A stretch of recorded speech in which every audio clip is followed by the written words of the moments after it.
3 distinct sets of footprints in the mud, a solitary hotel key, and a phantom observer lurking in the shadows point to a highly orchestrated tragedy.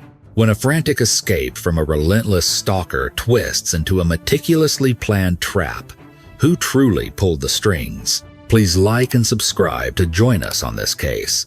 This video contains chilling secrets. Viewer discretion is advised.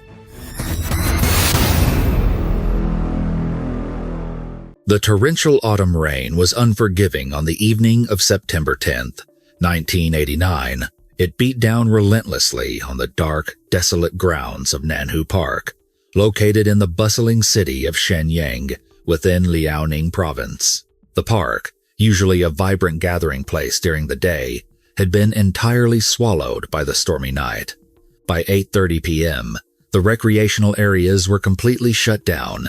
The only person left in the vicinity was a park maintenance worker named Li Gong, who had been called in late to perform an emergency repair on the electrical equipment inside the arcade building. The heavy drumming of the rain against the roof and the low hum of the machinery were the only sounds accompanying his solitary work. Suddenly, a sharp, terrifying sound cut through the ambient noise of the storm. Li Gong froze, his hand hovering over his toolbox. It was a human voice, frantic and filled with unimaginable terror, echoing from the direction of the park's artificial mountain, a large decorative rockery nearby. The word was repeated, desperate and fading. "Help! Help!" Abandoning his tools, Li Gong grabbed a heavy flashlight and sprinted out into the freezing downpour.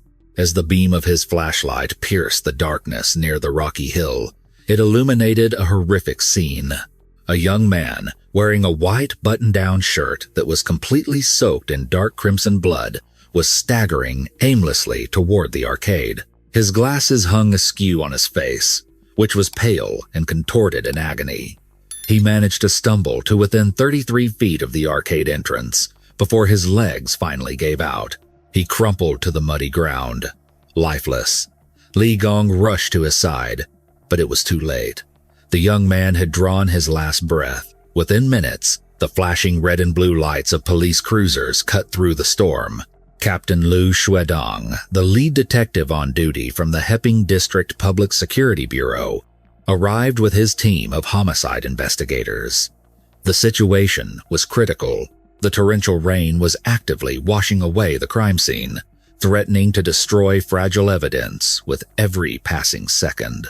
Captain Liu ordered his team to work frantically, setting up floodlights and securing the perimeter, despite the brutal weather conditions. Tracing the victim's path backward, investigators discovered a grim trail, roughly 330 feet to the southeast. Beneath the shadow of a large tree near the artificial mountain, the grass and mud were heavily churned, indicating a violent, desperate struggle. Amidst the scattered debris, detectives found several sunflower seed shells and a confusing array of footprints stamped deeply into the wet earth. There were the distinct, rubber-soled prints of the deceased victim.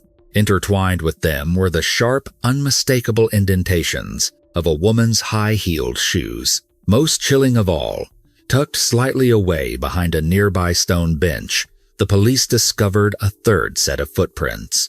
They belonged to someone else, an unknown observer who had been waiting in the shadows. The questions immediately began to mount. Who was the woman in the high heels, and where did she vanish to? And who was the third person lurking behind the bench? Back at the center of the crime scene, the medical examiner conducted a preliminary assessment of the victim's body. The young man had been savagely attacked with a sharp, heavy-bladed instrument, most likely a hunting knife or a large dagger. He had sustained 10 deep puncture wounds across his chest, neck, left shoulder, and upper back. The fatal strike had severed a major thoracic vein and punctured his left lung, causing massive, catastrophic blood loss. The time of death was estimated to be exactly when Li Gong heard the screams, 8:30 p.m. Searching the victim's blood-soaked pockets yielded frustratingly little. He carried no wallet, no identification card, and no letters. All the police found was 2 yuan in cash. equivalent to about 50 cents in United States currency at the time, and a single, small silver key. The key was attached to a cheap brass tag engraved with the word Zhongyuan.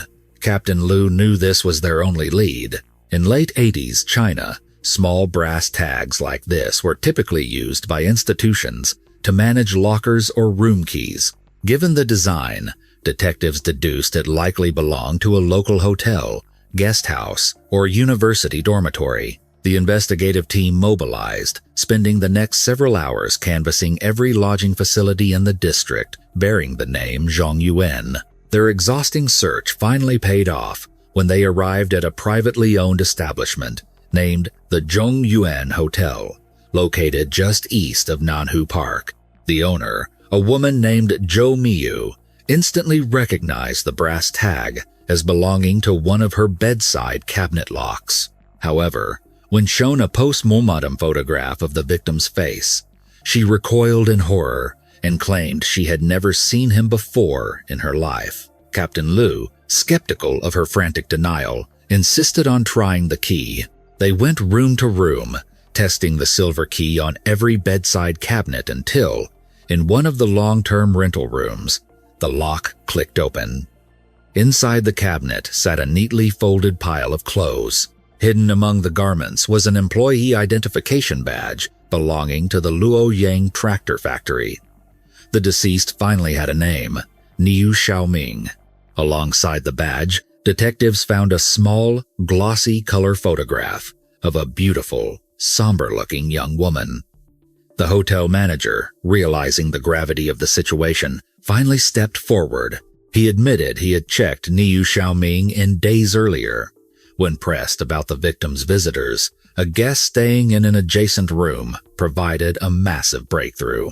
He reported that a young woman in her early 20s, wearing the distinct uniform of the Shenyang Conservatory of Music, had been visiting Niu Xiaoming frequently. It was past 2 a.m. when Captain Liu's team descended upon the gates of the Shenyang Conservatory of Music. They roused the campus security guards from their sleep and presented the color photograph found in the dead man's cabinet. A seasoned guard adjusted his glasses, squinted at the photo, and nodded. He identified her immediately as Shen Xiao, a student living in the female dormitories. The police moved swiftly, escorting Shen Xiao out of her bed for an emergency interrogation. But as the terrified student looked at the picture of the murdered man, she revealed a twist that completely derailed the detective's theory. Shen Xiao claimed she barely knew the victim. Instead, she explained that Niu Xiaoming was completely obsessed with her close friend and classmate, a girl named Li Fei. According to Shen Xiao, Niu Xiaoming had a criminal record and refused to let Li Fei go, tracking her all the way to Shenyang. Li Fei had been hiding out in fear, and the dead man had only been using Shen Xiao to try and hunt her down. The investigation had just found its prime suspect. Captain Liu pressed Shen Xiao for every detail she could remember, his sharp gaze studying her trembling frame. The young music student, terrified by the sudden police interrogation, began to unravel the complex relationship between her friend and the murdered man. She explained that Niu Xiaoming had originally traveled all the way from Luoyang City in Henan Province. Recently, Li Fei had been desperately trying to sever ties with him after discovering he had an extensive criminal record. But Niu Xiaoming vehemently refused to accept the breakup. He angrily claimed that he had spent vast amounts of money on her over the course of their relationship and felt absolutely entitled to her continued affection. Left with no other option to escape his obsessive control, Li Fei had resorted to hiding. Niu Xiaoming, however, was relentless. He began tracking down anyone associated with her, eventually cornering Shen Xiao and demanding to know exactly where Li Fei was living. When Captain Liu asked why the dead man had her photograph in his pocket, the girl blushed and admitted that she had given it to him purely out of fear. She hoped that offering him a keepsake might placate him and convince him to stop harassing her on campus. Based on this chilling testimony, the investigative team deduced they were likely dealing with a fatal crime of passion. The prime suspect was undoubtedly Li Fei. Yet, the physical evidence from the crime scene lingered in Captain Liu's mind. A fragile young conservatory student could not have inflicted 10 devastating stab wounds on a grown man by herself. The mysterious third set of footprints found behind the stone bench meant an accomplice was almost certainly involved. The detectives drove to Li Fei's known address, a modest rental unit housed in a larger residential building. The property owner, an elderly man named Guo, told the police that his tenant was not home.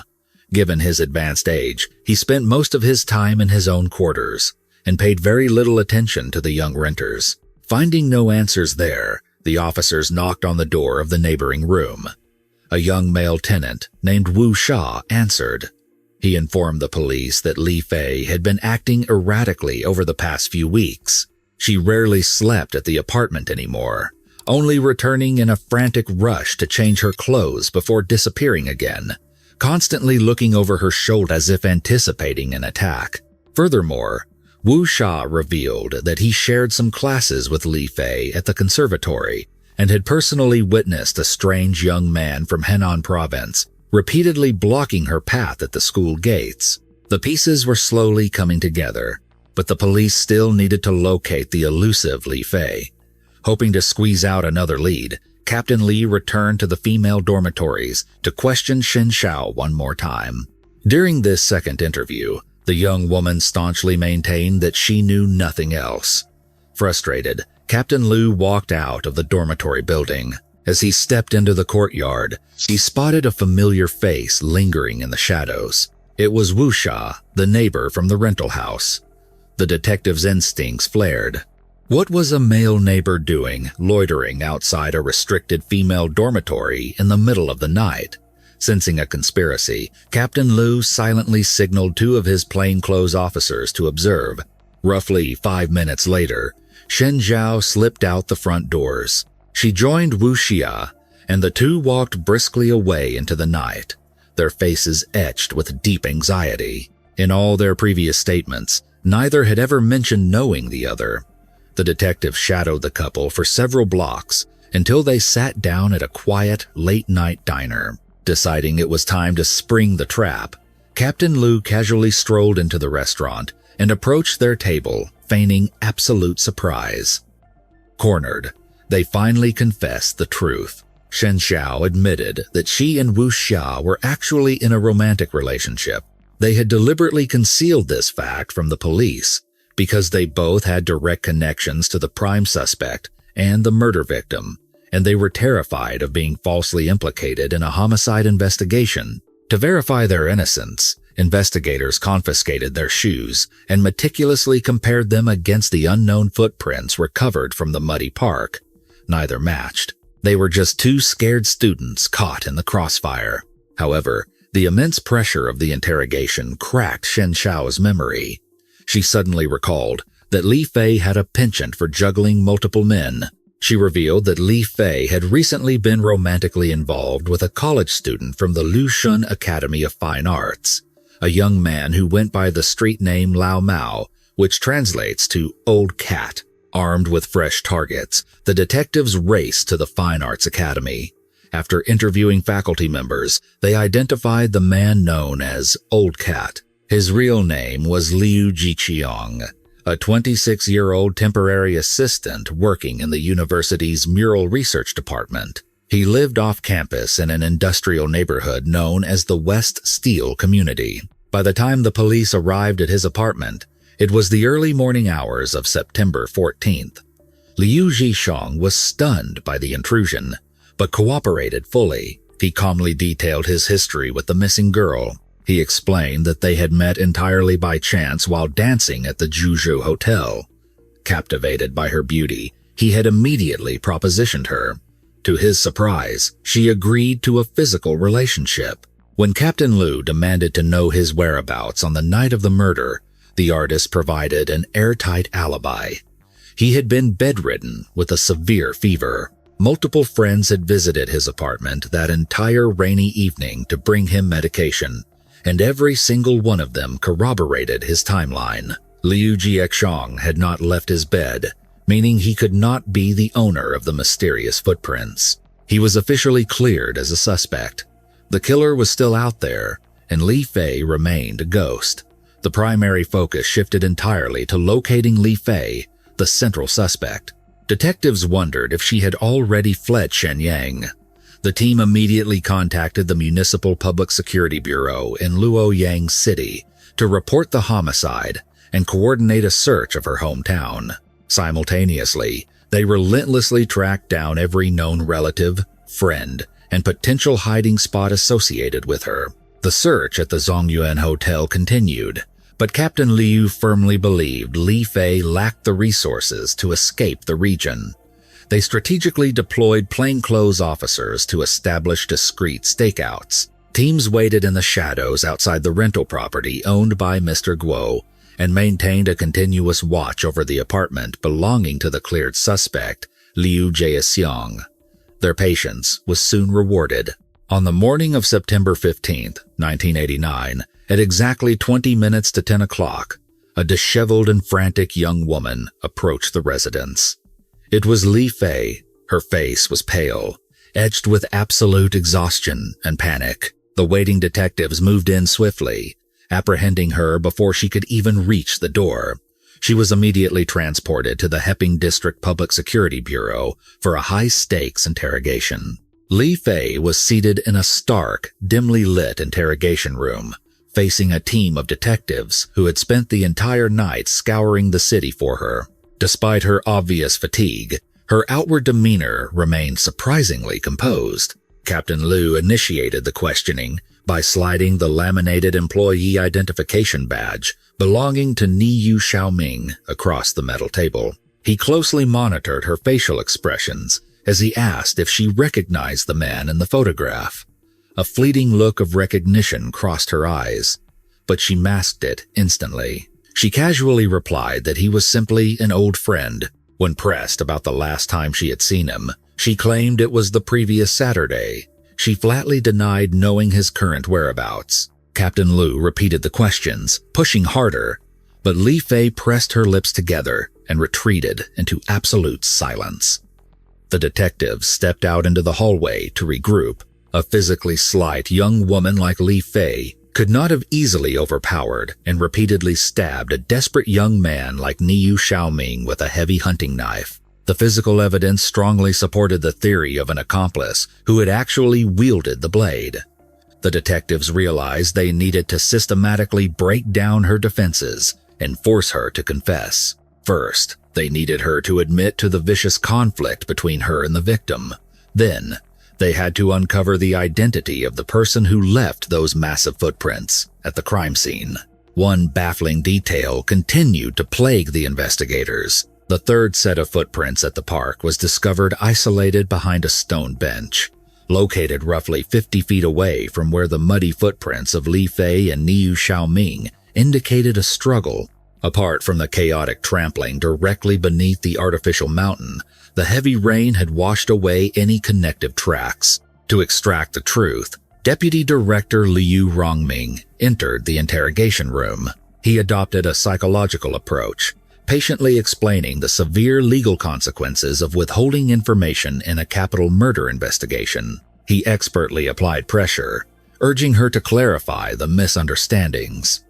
As the grueling conversation progressed, Li Fei's carefully constructed facade began to crack. Her breathing quickened, her voice rose, and her repressed anger finally exploded. She furiously declared Niyu Xiaoming was a controlling monster who had destroyed her life. She revealed a terrifying escalation in his stalking.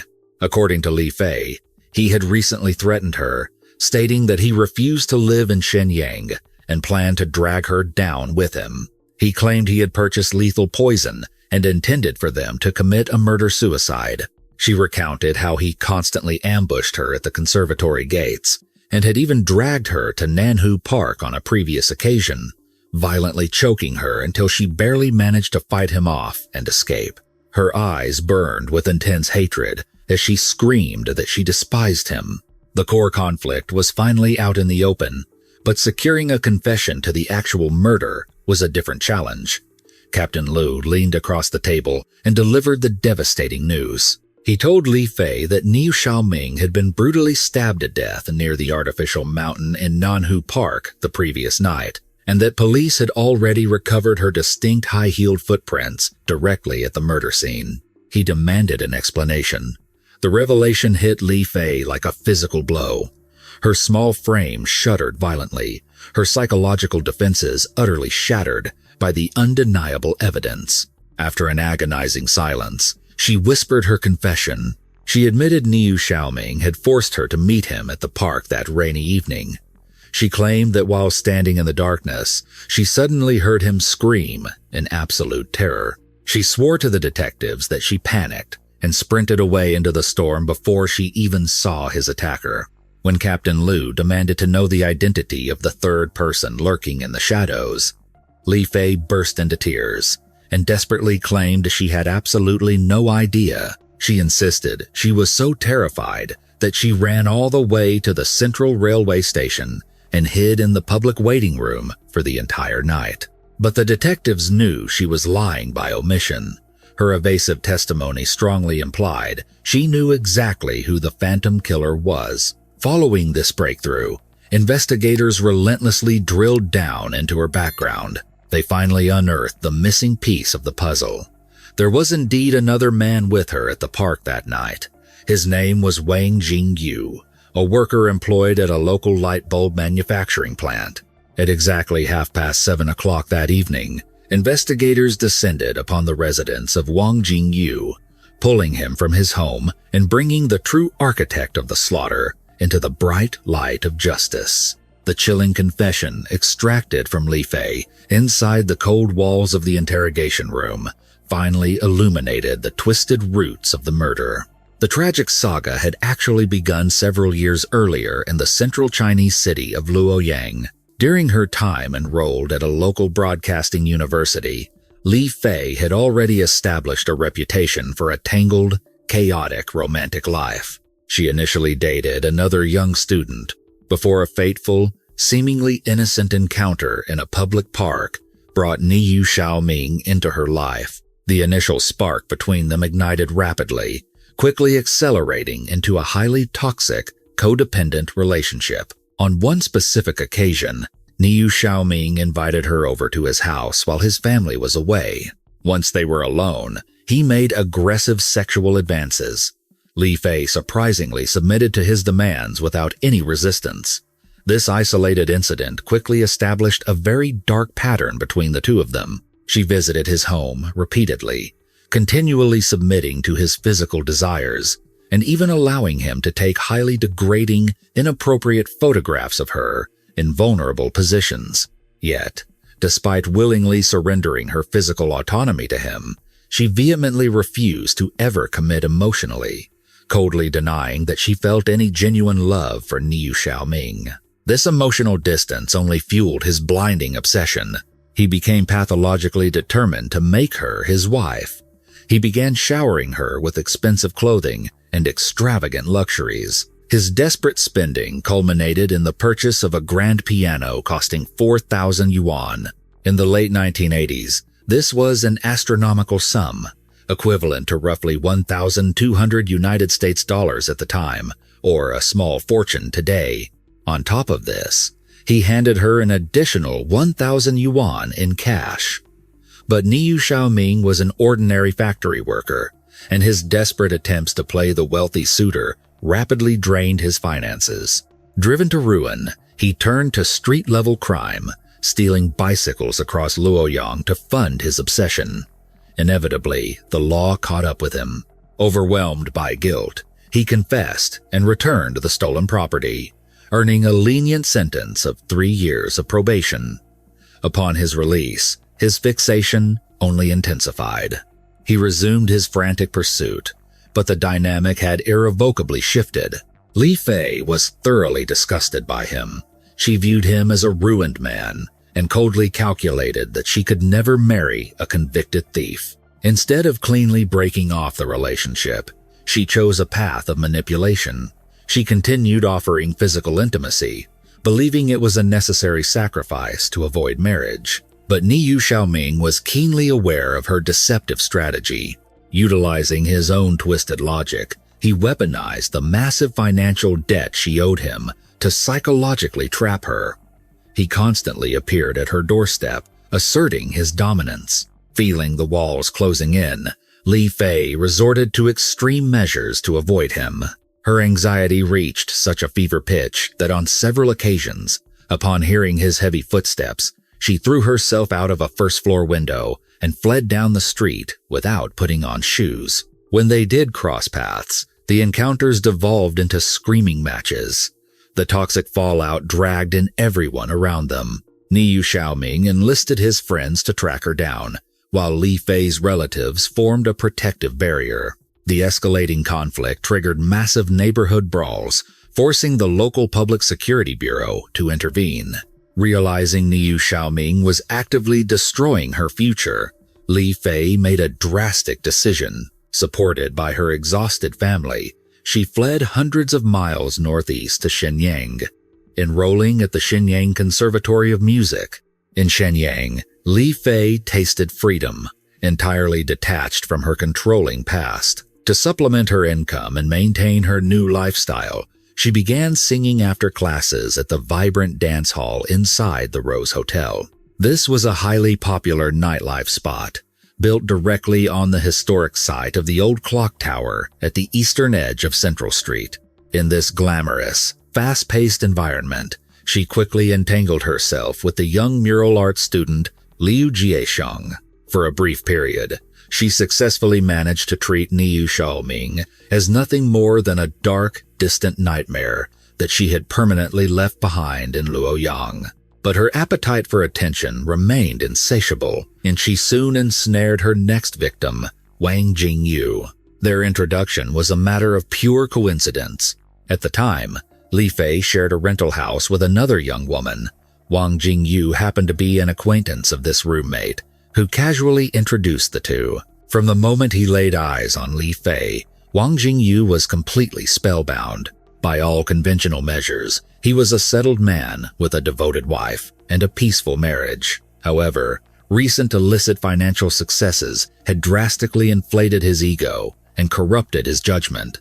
By illegally selling off his factory's raw copper materials to outside manufacturers, Wang Jingyu had secretly accepted massive bribes totaling exactly 14,000 yuan, an illicit fortune worth thousands of United States dollars at the time. Flush with this sudden influx of dirty money, his moral compass completely fractured. He began to arrogantly believe that while an ordinary factory worker could easily secure a traditional wife, capturing the affection of a highly sophisticated, beautiful music conservatory student like Li Fei would be the ultimate trophy. Driven by this dark fantasy, Wang Jingyu became a constant, obsessive fixture at the rental house.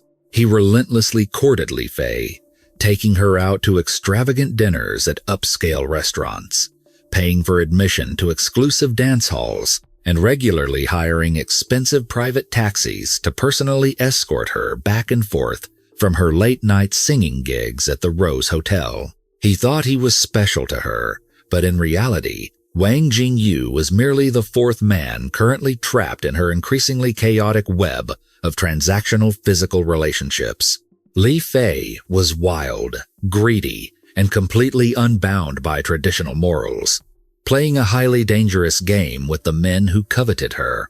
At the end of July, the Shenyang Conservatory of Music concluded its final examinations, officially ushering in the long summer break. Before Li Fei was scheduled to return to her hometown of Luoyang for the holidays, she and Wang Jingyu spent every possible moment together. They had rapidly formed a deeply toxic bond, inseparable, yet fundamentally devoid of any genuine morality or emotional depth. After her temporary trip home, they arranged a highly anticipated reunion upon her return to Shenyang. They explicitly agreed to meet at exactly 9 o'clock in the evening on September 9th. Prior to her departure weeks earlier, they had strolled arm in arm down the bustling Central Street, where the blindly infatuated Wang Jingyu had lavishly purchased fashionable clothing and other expensive gifts for her. Now, as the evening of September 9th finally arrived, Wang Jingyu stood eagerly outside the designated hotel, his heart pounding, with overwhelming anticipation as he waited for the beautiful young woman he foolishly believed was entirely his own. Right on schedule, a solitary figure emerged from the northern end of the street, walking slowly toward him under the dim, flickering glow of the street lamps. It was Li Fei, but the joyful reunion Wang Jingyu had eagerly envisioned was instantly shattered.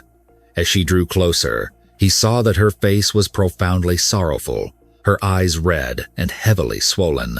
She was weeping inconsolably, her shoulders shaking with heavy sobs before she even reached his side. Stunned and instantly protective, Wang Jingyu rushed forward, frantically asking her what had happened and why she was crying so bitterly in the middle of the street. Li Fei, playing the role of the terrified, helpless victim to absolute perfection, kept her voice exceptionally low and trembling. She whispered that the busy street was far too exposed and pleaded with him to take her somewhere much more isolated so they could talk safely without being overheard. Complying immediately with her demands, Wang Jingyu guided her onto the back of his bicycle, and they rode silently for over 1,600 feet, finally stopping in a quiet, shadowy residential area far from the prying eyes of the public. Once they were completely alone in the dark, Li Fei unleashed her carefully crafted narrative. She told him that the inescapable nightmare from Luoyang had returned to haunt her. There was a man, she explained through her continuous tears, who had been relentlessly stalking and harassing her for years, and he had somehow managed to track her all the way back to Shenyang. She claimed this man was violently unhinged and had explicitly threatened her life. According to Li Fei, the stalker had demanded she leave the city with him immediately, promising that if she refused his demands, he would violently end her life. She sobbed loudly that just moments prior to meeting Wang Jingyu, this monstrous individual had cornered her near the artificial mountain in Nanhu Park and beaten her. She buried her face deeply in her hands, crying out that she was completely paralyzed by fear and had no one else to turn to for protection. Wang Jingyu, completely captivated by his primal protective instincts and blinded by his intense infatuation, demanded to know the exact identity of this mysterious attacker. He asked if the man was a former business partner or perhaps a scorned ex-lover. Li Fei smoothly downplayed their extensive physical history, deliberately framing Niu Xiaoming merely as an obsessed, delusional former co-worker from her factory days back in Luoyang. She insisted that he desperately wanted to force her to be his girlfriend, but she had steadfastly rejected him every single time. She heavily emphasized the fact that he was a convicted criminal who had previously been arrested and sentenced for stealing bicycles. Hearing this specific detail, Wang Jingyu felt a massive surge of arrogant indignation. Seeing the sophisticated music conservatory student reduced to a trembling mess over a petty, low-class thief enraged him beyond measure. He immediately tried to comfort her, gently urging her to simply hide in her dormitory and let the terrifying situation cool down. But Li Fei countered his logical suggestion. She dramatically claimed that she had already tried hiding, but he was like a relentless bloodhound, constantly ambushing her at the university gates and effectively ruining her daily life. She wailed that the psychological torture was so incredibly severe she would much rather die than continue living in such constant, suffocating terror. Hearing her utter despair, Wang Jingyu's fragile ego and desperate desire to be her masculine savior completely took over his rational thought process. He firmly promised her that he would handle the dangerous situation. He arrogantly offered to hire a group of violent local thugs to ambush the stalker and beat him so severely that he would be permanently crippled. He genuinely believed this brutal display of dominance would finally impress Li Fei and solidify his permanent place in her life. However, a severe beating was not what Li Fei wanted. She needed absolute, irreversible finality. Gritting her teeth, her voice suddenly dropping its trembling vulnerability, she stated coldly that crippling him was not nearly enough to guarantee her safety. She looked directly into Wang Jingyu's eyes and declared that the only way to permanently solve the problem was to eliminate the stalker entirely. She chillingly announced that she would gladly pay more than 10,000 yuan, an illicit amount equivalent to roughly 3,000 United States dollars at the time, to hire a professional assassin to completely slaughter him. The gruesome word slaughter hung heavily in the humid night air, catching Wang Jingyu completely off guard. He was temporarily stunned by the sudden, vicious escalation of violence. He nervously asked her who she possibly planned to hire for such a horrific task. Seizing the critical psychological moment, Li Fei leaned forward and pressed her soft body firmly against his chest, adopting a highly seductive, pleading tone. She whispered that this was exactly why she desperately needed a strong, capable man like him in her life. The dark implication was crystal clear, and it struck Wang Jingyu like a bolt of raw electricity. His heart began to hammer wildly against his ribs. As he held her in the dark, a sinister, self-serving calculation rapidly formed in his corrupt mind. The promised 10,000 yuan was a massive, life-changing sum of money. It was more than enough to completely and secretly cover the financial black hole caused by his previous illegal embezzlement of factory copper materials. It would single-handedly save him from a guaranteed, lengthy prison sentence for severe economic crimes. Even more importantly, he truly believed that if he personally eliminated Niu Xiaoming, he would forever bind Li Fei to him. She would view him as her ultimate savior, a man willing to cross the ultimate line and kill for her, and she would have no choice but to remain completely loyal to him forever. Staring out into the pitch-black darkness, his eyes shifting with a terrifying, chaotic mix of gentle affection for the manipulative woman in his arms and a newfound, cold-blooded malice, Wang Jingyu made the ultimate, fatal decision. He tightened his grip on Li Fei and whispered quietly that she did not need to look for anyone else to help her. He told her that he would gladly take on the heavy burden himself. He solemnly promised her that he would be the one to end Niu Xiaoming's life. The deadly trap had been perfectly set, and the naive, greedy factory worker had willingly transformed himself into a ruthless executioner. The following day, which was September 10th, 1989, dawned with a heavy, oppressive atmosphere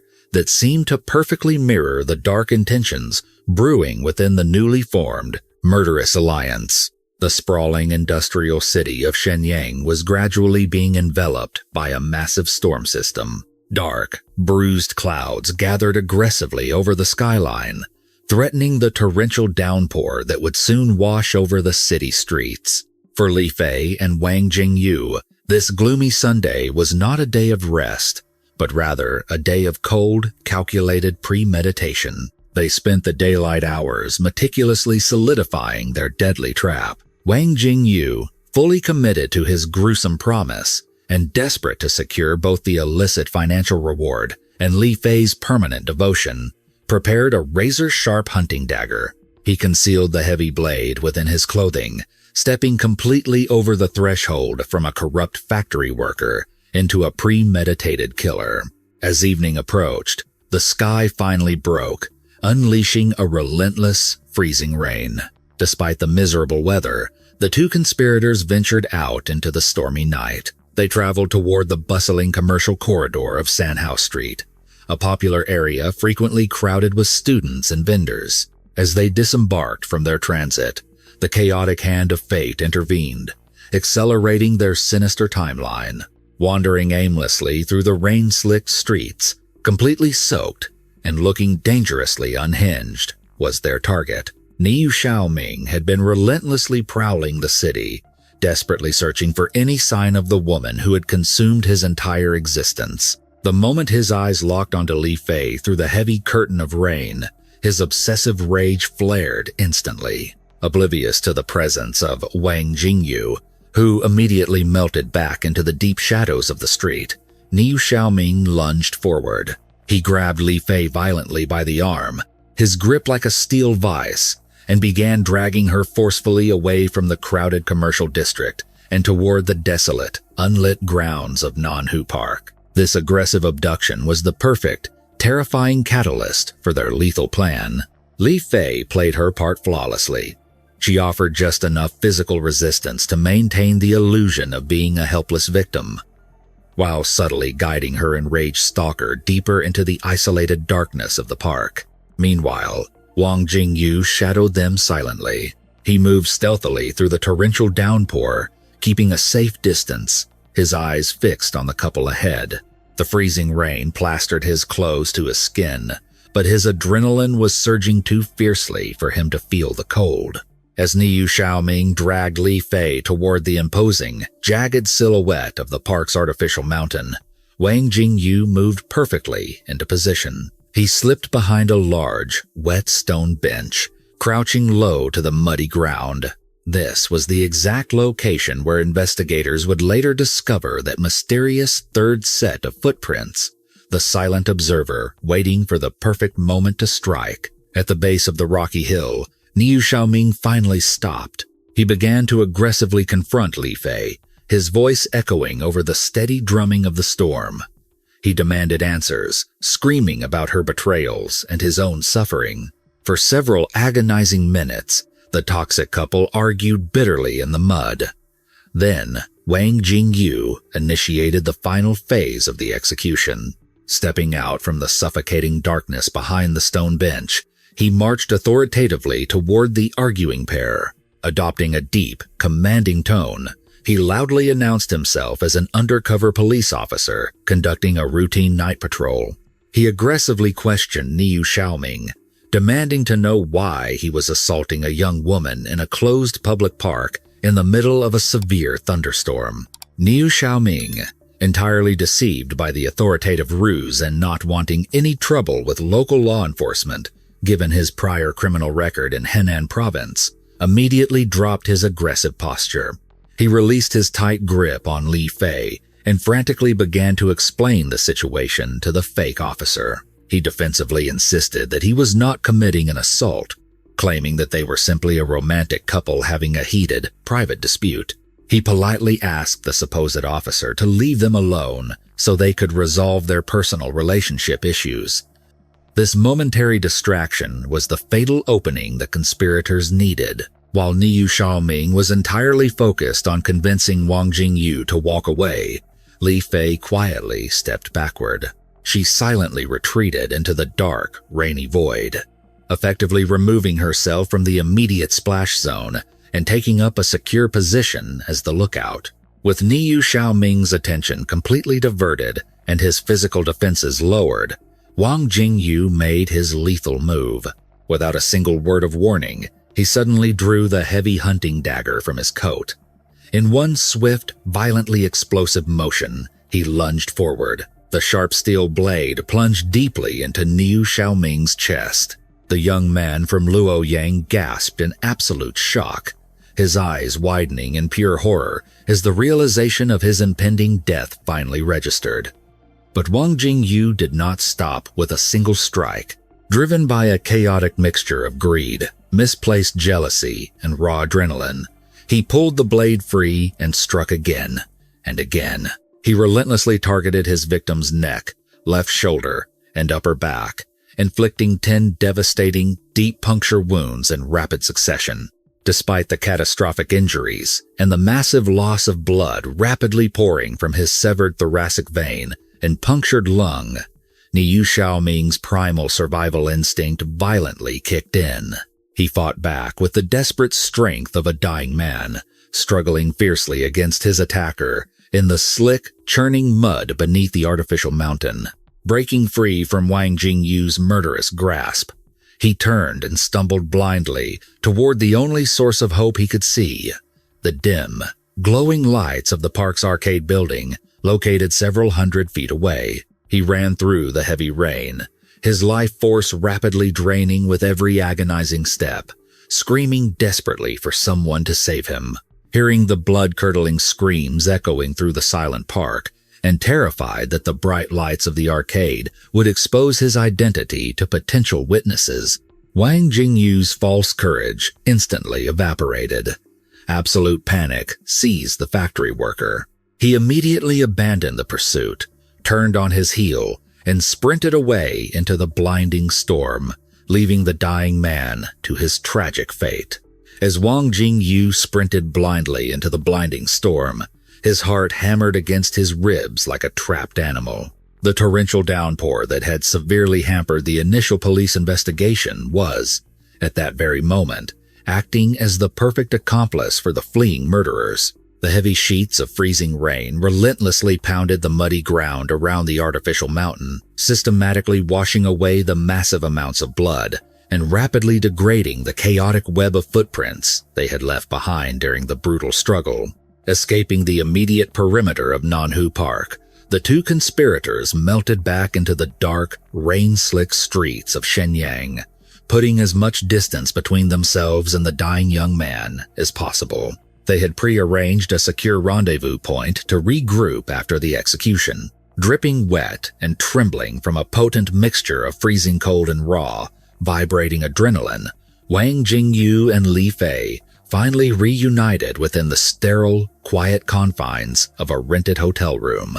The stark, artificial lighting of the room illuminated the horrific reality of their actions. The intoxicating thrill of their dark conspiracy rapidly evaporated, replaced instantly by the grim, terrifying necessity of self-preservation. Inside that small room, the frantic task of destroying the physical evidence began. They frantically scrubbed the dark, crimson stains from Wang Jingyu's skin and worked desperately to clean their soaked, muddy clothing. They meticulously dug the mud from the soles of their shoes, completely unaware that the unique tread patterns had already been perfectly preserved in the wet earth behind the stone bench. They spent the remainder of that agonizing night confined together, listening to the relentless rhythm of the rain against the window pane, whispering their alibis and solidifying their fabricated timeline. They genuinely believed that the severe storm had washed away their sins and that they had committed the perfect, untraceable crime.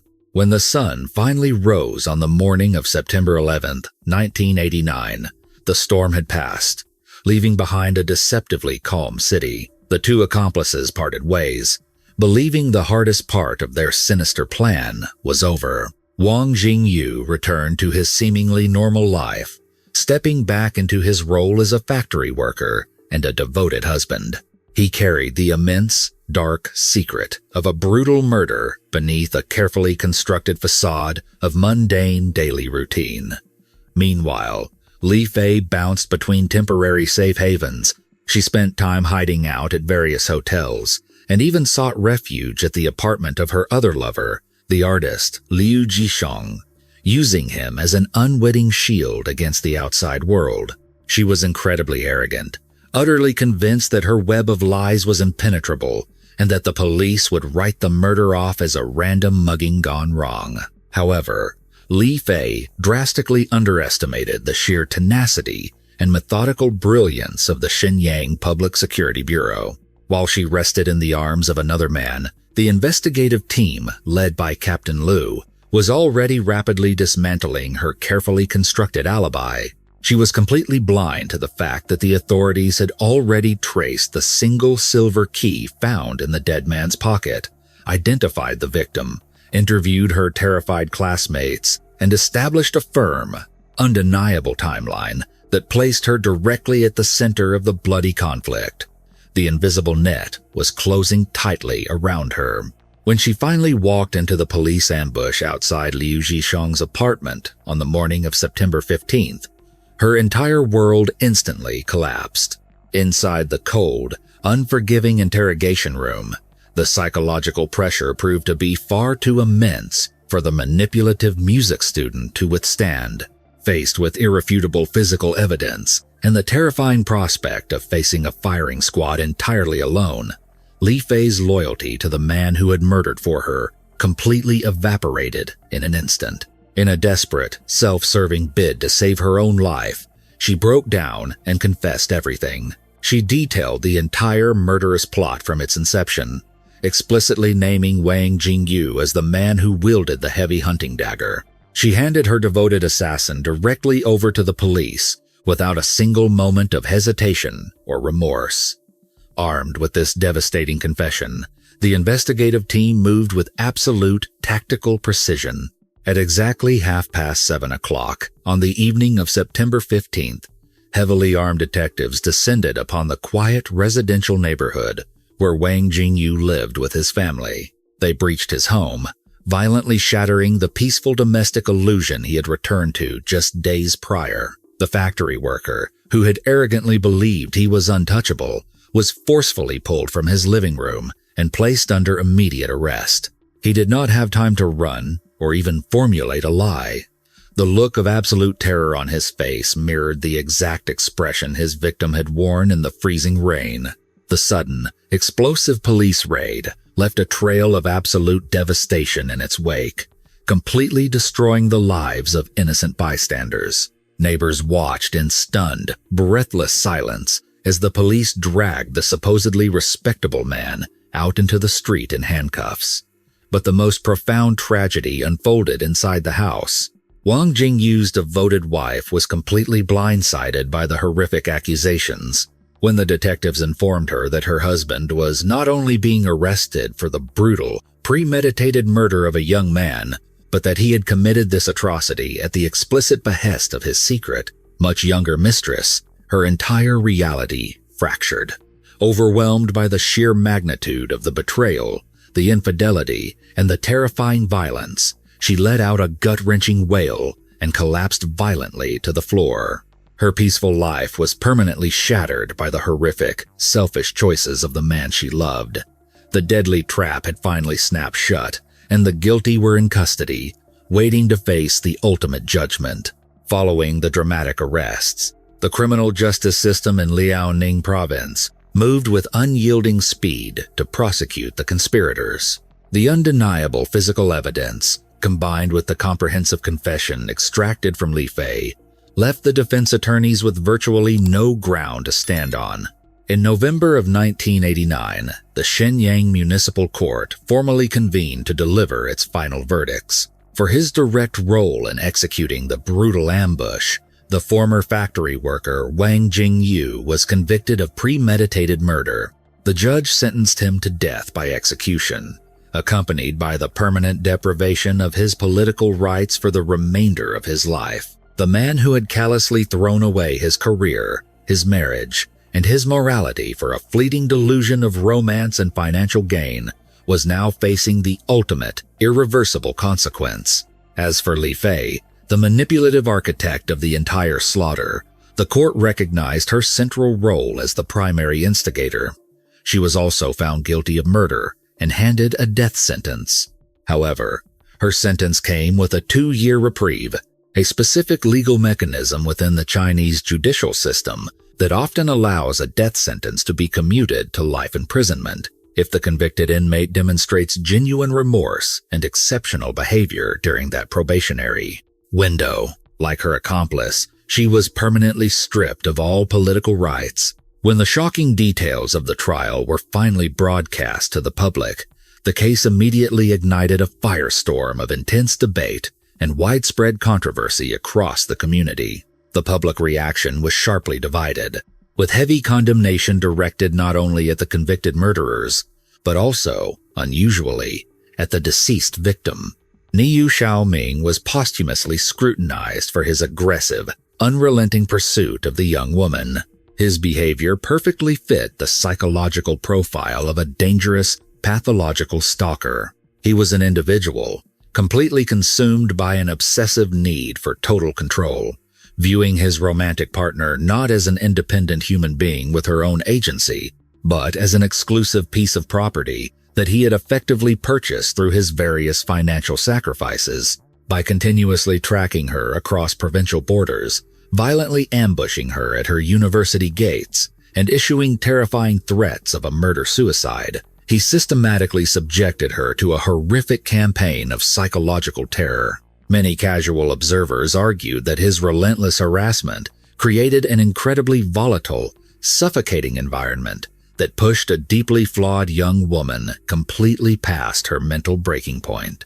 Conversely, the public was equally repulsed by the sheer malice and cold-blooded calculation demonstrated by Li Fei. While there was some underlying sympathy for her initial plight as the target of a relentless stalker, her ultimate response completely shattered any illusions of her being a helpless, innocent victim. When faced with an aggressive stalker, a rational individual would typically seek protection from campus security, confide in university administrators, or file formal harassment and assault charges with the local public security bureau. Instead of exhausting these standard legal avenues for protection, Li Fei chose a path of absolute, ruthless violence. She expertly manipulated a naive, greedy man, exploiting his infatuation and his desperate need for illicit money to transform him into a willing, brutal assassin. The fact that she could stand calmly in the freezing rain, acting as a silent lookout while her former lover was viciously stabbed 10 separate times, demonstrated a profound, terrifying lack of basic human empathy. Her actions revealed a fundamentally corrupt moral compass, proving beyond any doubt that she was just as manipulative and dangerous as the man who was stalking her. The devastating ripple effects of this crime completely destroyed 3 separate families. In Luoyang, the parents of Niu Xiaoming were left to mourn a son who had allowed a blinding, one-sided infatuation to completely derail his life and ultimately lead him to a violent, agonizing death in a muddy park hundreds of miles from home. In Xinyang, the completely innocent wife of Wang Jingyu was forced to rebuild her completely shattered reality, forever bearing the heavy, unfair social stigma of having been married to a convicted, cold-blooded killer. And the family of Li Fei had to watch helplessly as their bright, talented daughter, who had traveled to the prestigious music conservatory with the promise of a beautiful, successful career, was locked away in a high-security prison, her future entirely erased by her own cruel machinations. The senseless loss of life and wasted potential left a permanent, chilling scar on everyone who was even tangentially involved in the dark, twisted affair. This tragic, blood-soaked saga serves as a profoundly dark case study regarding the extreme dangers of toxic relationships and the inherently destructive nature of obsessive control. In modern society, encountering individuals who exhibit controlling tendencies is unfortunately not uncommon. There are many people who harbor deep-seated insecurities, driving them to aggressively dictate the actions, associations, and personal freedoms of their partners.